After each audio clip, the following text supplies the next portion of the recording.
Subscribe channel Truth.id dan aktifkan lonceng notifikasi untuk mendapatkan informasi seputar live streaming dan video khotbah terbaru. Posisi tombol subscribe berada di kanan atas channel kami dan jangan lupa nyalakan loncengnya.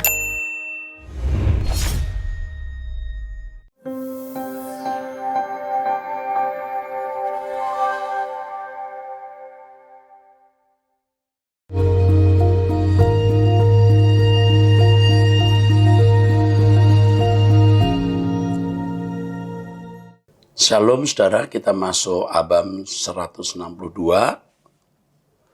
dari 0813 2665 dan seterusnya dari Solo. Dijelaskan ular itu identik simbol dari Satan. Bagaimana kalau ular tembaga yang di tongkat Musa di mana orang Israel lepas dari ular tedung kalau memandang ular tembaga. Saya kira penanya tidak atau kurang teliti dalam penjelasan saya. Karena di penjelasan saya mengenai setan, ular di Taman Eden memang itu setan. Tetapi ular tembaga yang disebut Nehustan, ya, di tongkat Musa itu melambangkan Yesus yang dinaikkan di kayu salib.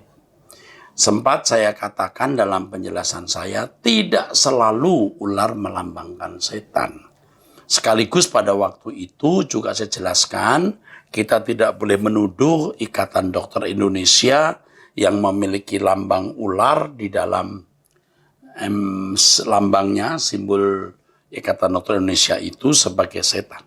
Ya, jadi itu jawaban saya bahwa ular tembaga di tongkat Musa itu tidak menunjuk atau bukan melambangkan setan. Ya. Mohon mendengar kembali penjelasan saya mengenai setan yang terkait dengan ular ini. 0817 6416 dan seterusnya. Salam Pak Erasto, saya mau bertanya mengapa setelah setan diusir dari surga karena memberontak Allah tidak mengambil kekuatan dan kekuasaannya. Padahal kekuasaan yang setan miliki semua milik Allah. Seandainya Allah mengambilnya, tentu setan tidak punya kuasa untuk membuat kerajaannya sendiri. Makasih Pak Eras. Setan memberontak tidak langsung dibuang, dia masih bisa di surga. Makanya di dalam kitab Ayub pasal 1 ayat 6, di dalam pertemuan Elohim Yahweh dengan anak-anak Allah di surga, setan hadir juga di situ. Ya, setan tidak dilucuti kekuatannya, benar. Tetapi di surga pun dia tidak bisa berbuat apa-apa. Kecuali di dunia. Segala kuasa di bumi terkait dengan kemuliaan dunia di tangan dia yang ditawarkan kepada Yesus, tapi Yesus menolak. Nah, kekuatan atau kekuasaannya itu diakhiri nanti setelah jumlah dari orang percaya yang ikut Yesus genap atau memenuhi kota. Itu yang disebut corpus delicti. Walaupun iblis punya kuasa, tetapi kekuasaannya tidak akan dapat menyakiti, melukai, merusak kehidupan orang percaya yang takut akan Allah. Bahkan setan sendiri juga tidak bisa memaksa orang di luar Kristen menjadi rusak. Ya, orang masih memiliki kebebasan menjadi jahat atau baik. Itu di luar Kristen. Tapi dalam kehidupan Kristen, setan tidak bisa memaksa kita berbuat jahat, tidak bisa. Tetapi bisa menggoda, mencobai, membujuk supaya kita tidak menjadi sempurna seperti Bapa atau serupa dengan Yesus. Jadi kekuasaan setan juga menjadi tidak berarti kalau kita hidup dalam persekutuan dengan Allah. Baik kekuasaan-kekuasaannya secara fisik maupun non-fisik tidak terlalu berarti. Bahkan tidak berarti kalau kita hidup dalam persekutuan dengan Allah. 0821654885 dan seterusnya dari Medan. Salam Bapak, kami sekeluarga senang Bapak terus mengajar kami guna pertumbuhan iman kami menuju kesempurnaan walau jujur sulit, bahkan sulit Pak. Tapi kami terus berusaha. Saya mau bertanya mengenai yang tertulis dalam Matius 4. Pencobaan di padang gurun yang saya belum mengerti bagaimana kok iblis bisa ya menggiring Tuhan Yesus ke tempat-tempat yang dimaksud kitab Matius pasal ayat 5. membawa Yesus ke suatu tempat yang tinggi, ke Yerusalem, ke bumbungan bait Allah. Mohon kami dibimbing, Pak. Terima kasih. Sebenarnya pencobaan yang dialami seseorang itu diizinkan oleh Allah. Seperti Ayub mengalami pencobaan, diizinkan oleh Allah. Jadi ketika Allah Bapa berkata untuk Yesus, ini anakku yang kukasih, kepadanya aku berkenan. Di balik pernyataan itu seperti sebuah tantangan kepada iblis. Ini anakku, cobai dia. Nah, untuk menguji apakah Yesus benar-benar bisa taat kepada Allah Bapa. Maka hal itu bisa terjadi. Karena Bapa yang mengizinkan dan Yesus harus menerima. Oke. Jadi di sini sebenarnya ada semacam, dalam tanda kutip bukan kerjasama ya. Ada semacam rule of game antara Allah Bapa dan iblis. Dan itu nyata dalam kehidupan Ayub. Iblis tidak bisa mencobai Ayub kalau Allah tidak memberikan SIM, surat izin mencobai. Jadi ketika Allah Bapa berkata, ini anakku yang kasih, kepadanya aku berkenan, ayo fight. Maka Yesus fight. Ia memberi dirinya untuk masuk dalam gelanggang itu. Yang dalam Matius pasal 4 ditulis ia di bawah tersebut. Tentu semua di dalam kontrol kendali Allah Bapa. Salam Bapak, acara ini sangat-sangat bantu kami untuk lebih mengerti akan firman Allah. Pertanyaan saya, yang dimaksud rajin membaca firman itu dengan langsung membaca Alkitab atau baca harus dengan tuntunan? Atau cukup dengan baca renungan-renungan yang setiap hari di-share melalui media sosial? Sebenarnya dua-duanya atau semuanya. Kita sendiri harus membaca Alkitab. Dan saran saya ketika Anda membaca Alkitab, ya, kita tidak tahu, lewati saja. Membaca terus, tidak tahu, lewati saja. Pasti ada yang diperoleh.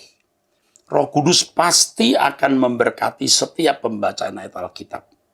Tapi sementara itu kita harus mendengar khotbah.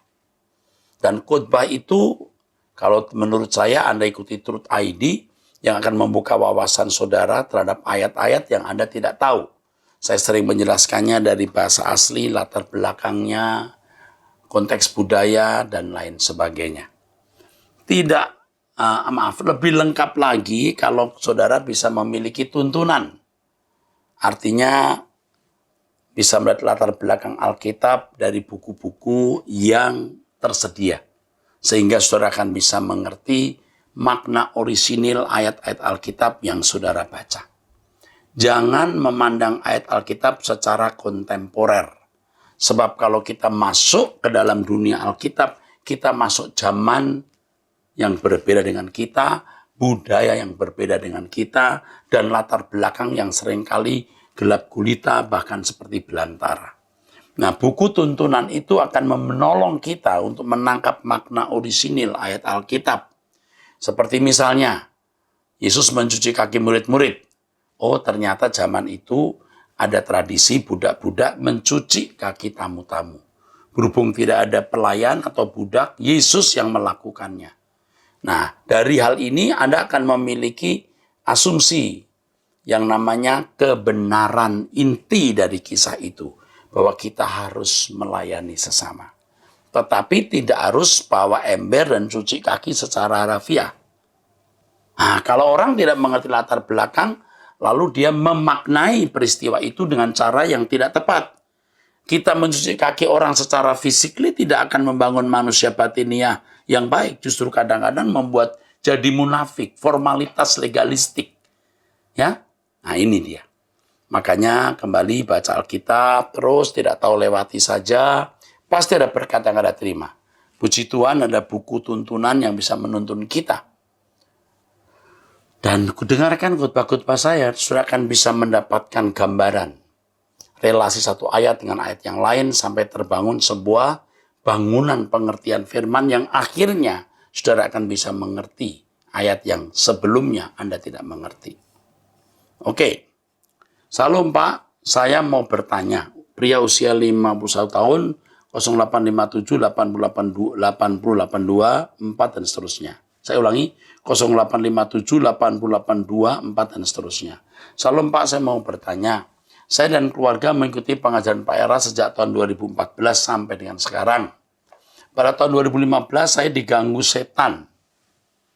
Selama 3 tahun 2015 sampai 2018. Ini, setiap malam saya tidur selalu muncul gambar setan di hadapan saya. Saya lawan dengan dalam nama Tuhan Yesus, seperti setan itu tidak mengganggu lagi. Namun sekarang saya diganggu lewat suara sejak 2018 sampai 2020 untuk menghina Tuhan Yesus. Bahwa suara itu menyatakan saya bukan anak Allah. Saya selalu menolak dan menengking dalam nama Tuhan Yesus. Apa yang saya alami sekarang dialami oleh anak saya yang perempuan. Bahkan dia diganggu lewat mimpi. Terkadang ditepuk, didorong. Saya bertanya apakah sebenarnya yang sedang saya alami ini? Apakah semua orang mengalami hal yang sama seperti saya dan anak saya? Apakah saya sungguh diselamatkan oleh Tuhan Yesus? Yang pertama, saya harus mengerti benar masalah Bapak secara lengkap. Maka harus ada tim yang akan melayani Bapak, mendoakan Bapak, mendoakan rumah Bapak. Itu yang penting. Karena tidak bisa dibuat kira-kira di sini. Tetapi, saudaraku, jangan ragu-ragu. Bapak adalah anak Allah. Jadi menghadapi suara-suara begitu, tidak usah digubris. Dalam nama Yesus. Pergi, tidak usah digubris. Katakan kepada dirimu sendiri, aku anak Allah, bukan berdasarkan perasaanku, tapi imanku kepada firman Tuhan. Tidak semua orang mengalami seperti hal yang sama seperti Anda alami. Mungkin sekilas pernah waktu kita muda, tapi kita bisa melewatinya. Nah, ini pasti ada hal-hal khusus istimewa yang belum Bapak ketahui atau Bapak tidak atau belum ungkapkan, yang harus nanti diberitahukan kepada konselor, ya. Apakah saya sungguh diselamatkan oleh Tuhan Yesus? Apa itu diselamatkan, Pak? Diselamatkan itu dikembalikan ke rancangan semula. Kita itu sudah diselamatkan, sedang diselamatkan, dan akan diselamatkan. Keselamatan dilihat dari 3 dimensi. Yang pertama, Yesus mati untuk kita, sudah selesai. Tetapi keadaan kita belum selesai dalam arti kodrat dosa kita ini belum diganti menjadi kodrat ilahi. Atau karakter kita masih belum benar. Maka mengalami pembaharuan. Ini keselamatan yang dikerjakan oleh kita hari ini. Ya. Dan keselamatan ditinjau dari masa yang akan datang ketika kita ada di rumah Bapa, menginjakkan kaki kita di rumah Bapa, saat itulah kita telah benar-benar selamat. Nah, itu keselamatan dari 3 dimensi. Jadi, saudara sudah diselamatkan. Saudara sedang diselamatkan dan terus mengalami proses keselamatan itu. Jadi jangan ragukan keselamatan yang sekarang sedang saudara jalani. Nah, ini saja yang saya sampaikan. Saya tidak tahu rumah Bapak di mana. Jika mungkin ada tim yang akan melayani Bapak. Oke, Tuhan memberkati. 0813 10914 dan seterusnya. Salam Pak Pendeta Erastus. Setelah saya ikuti tanya jawab di YouTube Bapak, di mana banyak pertanyaan jemaat kepada Bapak yang tidak Bapak jawab. Ataupun dijawab namun tidak sesuai Alkitab. Beberapa pertanyaan yang saya catat yang Bapak tidak jawab dan yang dijawab banyak tidak Alkitabiah antara lain. 1. Bapak khotbah tentang virus corona hanya berdasarkan persepsi Bapak. Nah, saya tidak tahu. Anda punya persepsi apa terhadap khotbah saya waktu itu? Tentu bukan sebagai seorang ilmuwan, saya tidak menyoroti secara ilmu pengetahuan kedokteran. Saya menyoroti dari segi rohani bahwa tidak ada sesuatu yang terjadi dalam hidup kita di luar kehendak Allah. Yang kedua, tidak mungkin apa yang kita alami di luar kemampuan kita. Yang jelas itu. Ya. Yang ketiga, kita harus bertanggung jawab atas semua keadaan yang kita harus hadapi. Apakah virus itu dibuat manusia? Apakah itu sebuah kecelakaan? Apakah itu proses apapun yang kita tentu tidak bisa menjawabnya, dan saya tidak membuat jawaban yang pasti karena kita bukan ilmuwan bidang itu. Saya hanya mengatakan apapun, tapi kita bertanggung jawab untuk bisa menjaga diri dengan cuci tangan, jaga jarak, ya. Lalu kita harus meningkatkan imunitas, ya. Saya kira cukup itu yang saya jelaskan, ya. Dan saya bicara mengenai itu sudah lumayan lama, ya. Tapi jelas bahwa saya tidak memberikan persepsi saya mengenai virus corona itu sendiri dari segi ilmu pengetahuan, karena it's not my part, itu bukan bidang saya. Bidang saya hanya bagaimana saya bersikap secara rohani dalam menghadapi virus. Yang kedua, dalam doa selalu Bapak minta untuk masuk ke dalam tempat maha sucimu. Berarti Bapak belum pasti masuk karena masih meminta. Oh iya, maksud saya dengan pernyataan ini adalah kita kan memang belum mati. Kita kan memang belum ada di ruang maha kudus Bapak, tapi suara kita itu sampai. Itu maksudnya. Tubuh kita di bumi, tapi suara kita diperdengarkan di ruang maha suci Allah. Itu maksudnya. Bukan kita yang masuk ruang maha suci. Waduh, suara kita. Jadi kalau kita menyembah haleluya, haleluya, biar itu diperdengarkan di ruang maha suci. Itu maksudnya. Berarti Bapak belum pasti masuk ruang maha suci. Hari ini belum. Tapi saya yakin dan pasti harus merasa masuk nanti. Ya, masuk ruang maha suci juga harus dipahami dengan benar. Karena ruang maha suci siapa sih yang boleh masuk di situ? Kalau dulu di kemah suci kan hanya imam besar. Dan kalau saya mengatakan ruang maha suci di sini harus dipahami sebagai figuratif. Bagaimana pujian penyembahan saya sampai ke hadapan Allah Bapa. Nah, kalau saya ke hadapan Allah Bapa kan itu ruang maha suci, bro. Ya, ini kalau laki saya panggil bro, ya. Oke, maksudnya itu, ya, jelas ya. 3, Bapak katakan bahwa orang non-Kristen bisa masuk surga asal berbuat baik dan sempurna sama seperti Yesus. Ini salah. Anda pasti tidak mendengar khotbah saya. Orang non-Kristen tidak mungkin sempurna seperti Yesus. Jadi di mana ayat Alkitab yang mengatakan demikian? Saya tidak bisa menjawab karena Anda salah menjawab, salah bertanya, salah mendengar khotbah saya. Bapak katakan bahwa orang non-Kristen bisa masuk surga asal berbuat baik dan sempurna seperti Yesus. Tidak, saya ajarkan ini. Yang sempurna seperti Yesus hanya orang percaya saja. Itu pun yang sungguh-sungguh berjuang. Ya. Nah, mengenai keselamatan orang di luar non-Kristen itu diikuti khotbah saya dalam mungkin 14 kali pertemuan. Jadi tentu tidak bisa 5 menit ini saya jawab. Jadi pertanyaannya salah karena mendengar yang salah, atau karena Anda tidak teliti, atau karena Anda mendengar fitnah dari banyak orang yang sering membelokkan apa yang saya katakan atau merusak karakter saya. Atau assassinate character. Oke. Bapak katakan bahwa Yesus Kristus bukan Bapa tapi anak.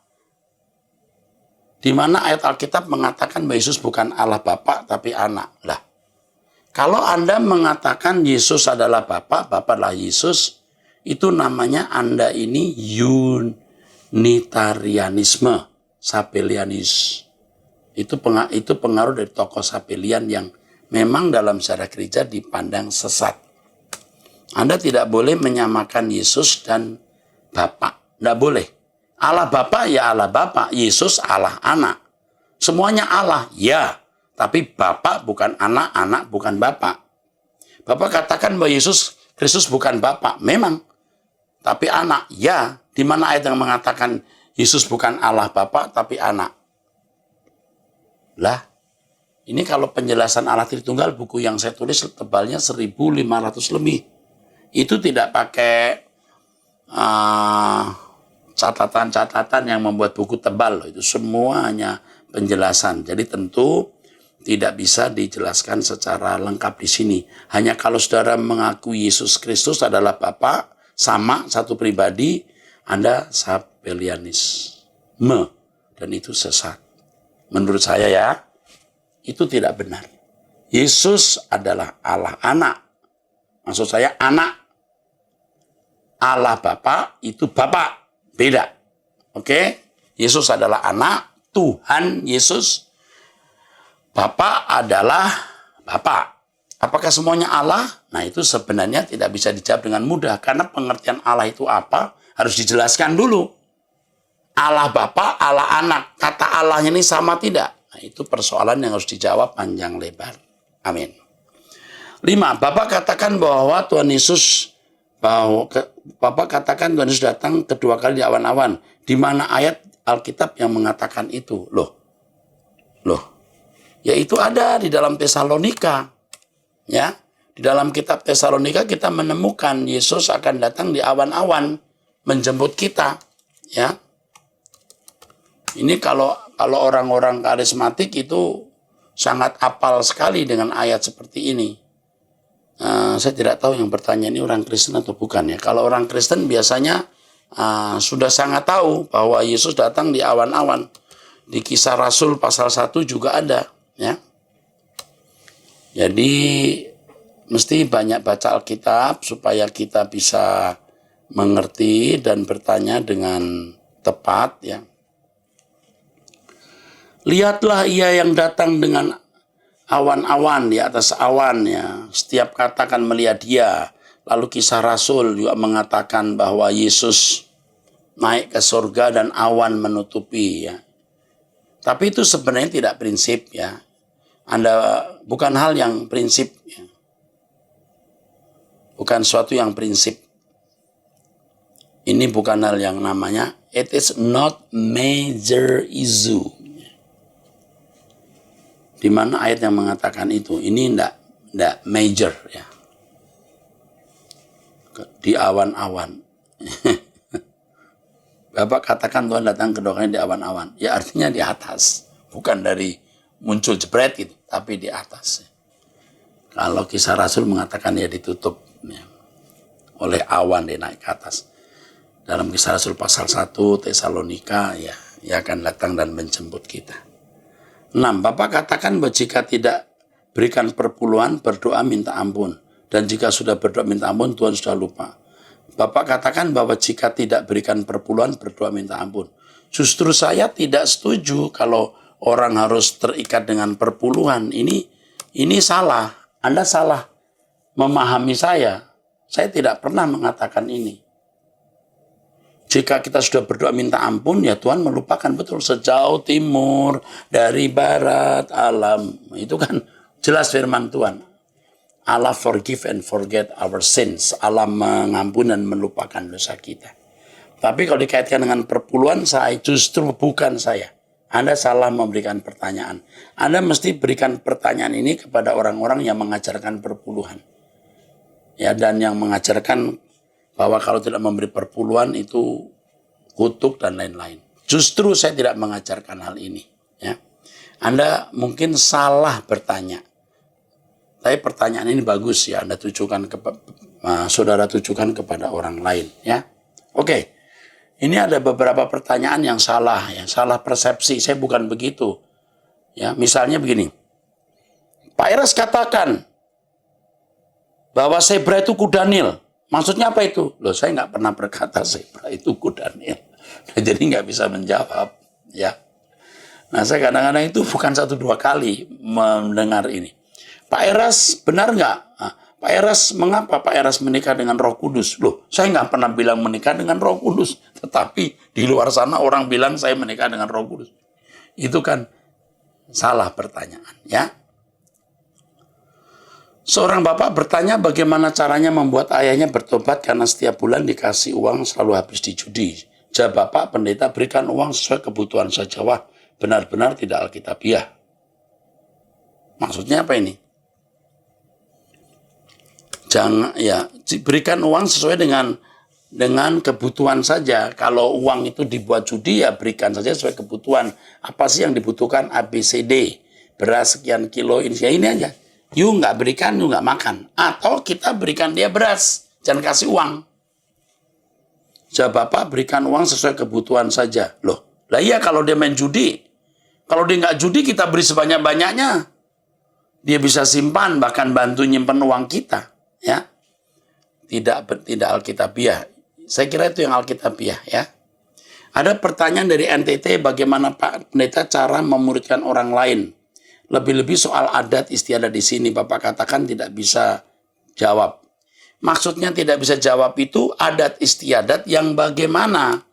Karena tentu tidak semua adat istiadat itu dibuang. Ada adat istiadat yang terkait dengan okultisme ya jangan dilakukan. Kalau adat istiadat yang baik ya tetap dilestarikan. Jadi kalau tidak bisa dijawab itu seringkali penanya tidak memberikan gambaran yang jelas. Misalnya begini, Pak Pendeta, boleh nggak saya cerai? Suami saya suami saya lebih tua 5 tahun dari saya. Loh, tapi you sendiri umurnya berapa? Apa alasan cerai? Dan seterusnya. Jadi nggak bisa dijawab. Dijawab malah nanti salah. Ya. Jadi saudara kita harus cerdas ya. Tentu sebagai seorang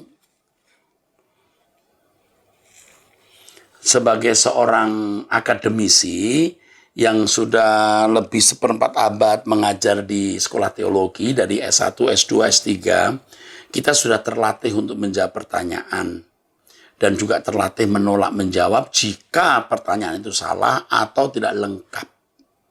Oke? Begitu. Sepasang suami istri, anak bayi meninggal waktu lahir. Mereka tanya, Pak Pendeta, apakah bisa bertemu anak mereka saat kebangkitan?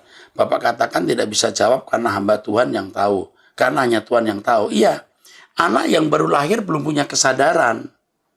Kita nggak bisa menjawab dan Alkitab memang tidak menjawab. Kalau Alkitab tidak menjawab ya kita kembalikan ke Tuhan.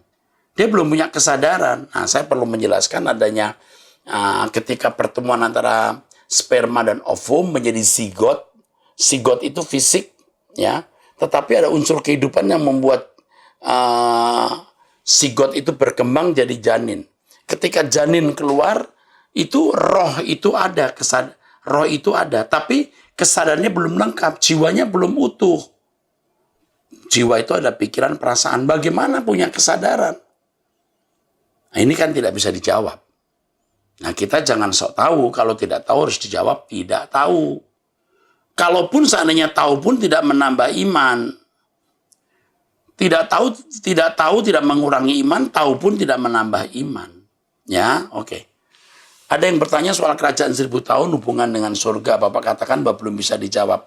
Belum bisa dijawab bukan tidak dijawab. Saya sudah katakan mengenai kedatangan Tuhan, rapture, pengangkatan, kerajaan 1000 tahun, ya, mengenai berbagai macam mengenai eskatologi dan parousia, mengenai tribulasi, itu nanti pada pembahasan khusus. Sebab kalau dijawab secara sekilas malah orang bingung. Ya, kalau Anda tanya saya, Pak, gimana Medan? Atau kalau saya orang Medan misalnya, saya bukan orang Medan sih. Pak Eras gimana Medan? Waduh, gimana jelasinnya? Kan nggak gampang, saudara. Harus dijelaskan Medan itu luasnya, lalu ke Medan itu di Sumatera, lalu dibelah oleh sungai misalnya, ada sungainya apa. Nggak bisa. Jadi tidak semua pertanyaan bisa dijawab dengan cepat. Oke? Itu belum bisa itu bukan tidak bisa, perlu waktu. Dari tanya jawab di YouTube di mana rekaman video Bapak, jawabannya hampir semua tidak alkitabiah. Padahal Bapak sendiri mengatakan bahwa semua pertanyaan jawabnya harus dari firman Tuhan. Terbukti tidak seperti yang Bapak katakan, demikian, terima kasih. Ya, soal alkitabiah tidak alkitabiah itu kan sebenarnya tinggal persepsi atau asumsi, ya. Tapi tentu dengan usia saya 61 tahun, dengan pendidikan saya selama ini, dengan buah hidup yang telah saya miliki, bagaimana membangun jemaat, lalu kesaksian orang-orang di sekitar saya. Hal itu akan menjadi saksi atau bukti apakah yang saya jawab alkitabiah atau tidak. Ya, saya tidak mengatakan, alkitabiah loh, you yang alkitabiah. Enggak. Biar nanti yang menyampaikan kesaksian-kesaksian melalui tanya jawab, ini yang akan menjadi saksi. Apakah apakah jawaban-jawaban saya itu alkitabiah atau tidak. Sebab alkitabiah atau tidak itu relatif, tergantung perspektif orang yang memandang. Ada orang yang memandang jawaban saya alkitabiah, ada orang yang mau mengatakan oh tidak, ada. Tapi dari sekian banyak pertanyaan, ini sudah yang ke 160 berapa ini? 161 ya. Ini berapa nih? 161 itu kalau kali 10 itu udah 1.600. 1.600 penanya itu baru satu ini yang bicara ini. Jadi 1.600. Baru satu ini yang berkata begini. Lalu ada satu lagi yang waktu itu juga memberikan kata-kata yang mungkin salah memahami saya juga. Mungkin baru 2 kali ya. Baru 2 atau satu ini. Dari 1.600 penanya, sekitar 1.600. Jadi alkitabiah atau tidak yang bisa membuktikan dan mengalami itu dari orang-orang itu, saudara. Ya. Makanya sering saya katakan begini, saudara. Dari kelakuanmu nampak pengertianmu tentang Allah. Dari bahasamu, dari ucapanmu, dari tulisanmu, itu nampak siapa dirimu. Di media sosial kita sering menemukan orang yang mengatakan mengerti Alkitab lah dan lain-lain. Tapi dari bahasa yang dia gunakan, dari kata-kata yang dia katakan, dari tulisan itu kita langsung bisa meraba manusia macam apa orang itu. Nah, jadi demikian pula dengan apa yang saya sampaikan, tentu semua harus diverifikasi lewat pengalaman. Oke, terima kasih untuk apa yang disampaikan ini. Bagaimanapun yang ditulis ini dari saudara 0813 10914 seterusnya ini juga bisa memberikan kepada saya insight supaya lain waktu saya lebih jelas, supaya saudara tidak bingung dan minta maaf kalau ada kata, ucapan, sikap saya yang kurang memberkati atau tidak memberkati. Ya, saya minta maaf. Bagaimanapun bisa saja ada ucapan, kata, sikap saya yang tidak memberkati untuk saudara-saudara tertentu, untuk orang-orang tertentu, dan saya minta maaf. Saya tidak bermaksud untuk melukai saudara, bukan bermaksud mau menipu saudara dengan penjelasan yang tidak alkitabiah. Tentu dari perjalanan hidup saya yang panjang yang telah terbukti hari ini, menurut saya berusaha untuk melayani Tuhan sebaik-baiknya dan menjadi berkat. Ya, oke. Pertanyaannya ini, saudara, ini masih ada pertanyaan begini. Bagaimana caranya supaya saya yang berdosa ini bisa masuk surga? Ya, tentu percaya kepada Tuhan Yesus Kristus. Dan percaya itu berarti menyerahkan diri kepada objek yang dipercaya. Dan penyerahan diri ini berarti kita mau mengikuti apa yang Tuhan kehendaki. Ya. Dan melalui Truth ID saya menjelaskan bagaimana memasuki proses keselamatan itu. Maka saya mengajak saudara-saudara untuk mengikuti Truth ID. Mensubscribe Truth ID. Menekan gambar lonceng dan memberikan tanda like. Ya. Mensubscribe Truth ID, menekan gambar lonceng dan memberikan kode like dan men-share kepada orang lain. Oke, terima kasih untuk pertanyaannya, untuk pengungkapan perasaannya. Tuhan memberkati saudara sekalian.